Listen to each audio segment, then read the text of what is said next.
by scandal and pseudo-scandal mongering, Clinton could not completely shed the label, first affixed to him by right-wing Arkansas opinion columnists back in the early 1980s, of Slick Willie. Back as far as his boyhood, Clinton lived on the edge. In 1992, his presidential campaign offered up some syrupy bio ads about the man from Hope. What campaign publicist could resist such a fortuity? But in truth, Clinton spent most of his formative years, from age 6 onward, in the saucier town of Hot Springs. He was born William Jefferson Blythe III on August 19, 1946, but his father, William Jefferson Blythe Jr., died before he was born. He was raised by his mother, Virginia, and even more by her parents while she was in New Orleans pursuing her education. Virginia met and married Roger Clinton, a car salesman, and it wasn't long before Roger pined to return with his new family, which soon included another son, Roger Jr., to his hometown. That's the milieu that largely formed Bill Clinton.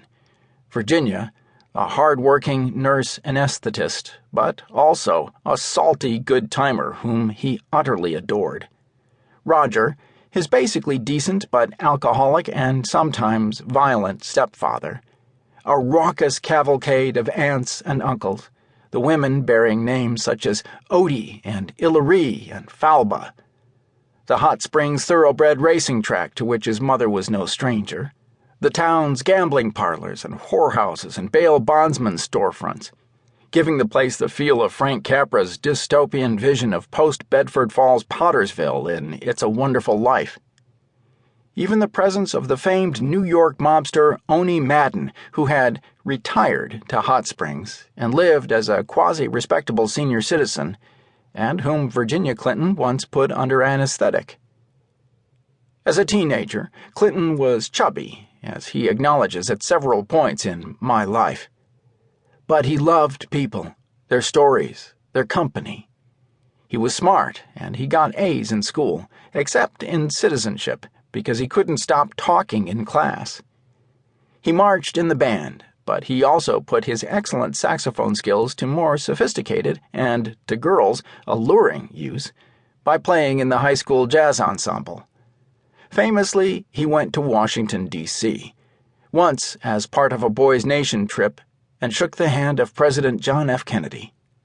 By his senior year, writes his biographer David Marinis, everything in the house revolved around the golden sun. He knew from about age 16 that his vocation would be politics. I loved music and thought I could be very good, but I knew I would never be John Coltrane or Stan Getz. I was interested in medicine and thought I could be a fine doctor, but I knew I would never be Michael DeBakey. But I knew I could be great in public service. And soon it was time to get out of Arkansas and study it all close up. So in the fall of 1964, off he went to Washington and to Georgetown University. The Georgetown of that time was divided into 2 campuses. The Yard, the main campus, which was male and home mostly to Catholic boys from the Northeast, and the East Campus, which had the Edmund A. Walsh School of Foreign Service and a few other divisions, and a more diverse student body. Clinton was in the Foreign Service School, and, being one of the few Southern Baptists around, added to the diversity. He won the class presidency in his sophomore and junior years, and landed a part-time job in the office of the legendary Arkansas Senator J. William Fulbright, who was chairman of the Senate Foreign Relations Committee during this time, when American involvement in the Vietnam War was escalating. Clinton performed the types of menial tasks young aides still perform today, which, in his case, included delivering to Fulbright and sometimes reading confidential governmental memoranda about the war, which showed how badly it was going.